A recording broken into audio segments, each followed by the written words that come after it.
Hyper acidity എന്ന് പറയുന്ന ഒരു സിറ്റുവേഷൻ എന്ന് പറഞ്ഞാൽ നമ്മുടെ വയറിന്റെ pH 1-ലും 2-ലുമാണ് സിംഹത്തിനും പുലിക്കും മനുഷ്യനുള്ള സ്റ്റൊമക് ആസിഡ് എന്ന് പറയുന്നത്.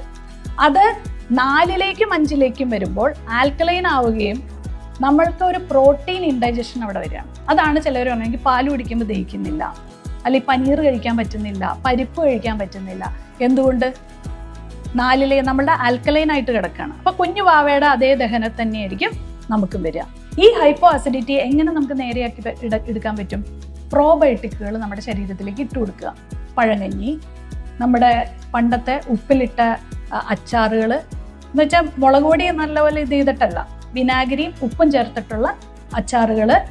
അതുപോലെ തന്നെ പ്രോബയോട്ടിക്കിന്റെ ടാബ്ലറ്റ്, നല്ലപോലെ ഇത് കിട്ടണമെങ്കിൽ പ്രോബയോട്ടിക്കിന്റെ ടാബ്ലറ്റ് തന്നെ എടുക്കണം. ഈ ഹൈപ്പോ അസിഡിറ്റി വന്നു കഴിഞ്ഞാൽ എന്ത് പറ്റുമെന്നറിയോ? വൈറ്റമിൻ ഡി ശരീരത്തിൽ പിടിക്കില്ല, വൈറ്റമിൻ B12 പിടിക്കില്ല, ഫെറിറ്റിന്റെ കുറവ് വരും, മഗ്നീഷ്യം കുറയും, അതുപോലെ തന്നെ സിങ്ക്, സെലീനിയം ഇത്രയും കുറയും. ഇതൊക്കെ നല്ല ഹൈ ആക്കി വെക്കുക. Vitamin D, vitamin B12, iron, magnesium, zinc, selenium ഒക്കെ ഹൈ ആക്കി വെക്കുക. ഈ ഫുള്ള് സംഭവം നിന്നുണ്ടല്ലോ, you will be the ultimate healthy person. നല്ല അടിപൊളിയായിട്ട് നിങ്ങൾക്ക് പെർഫോം ചെയ്യാൻ പറ്റും.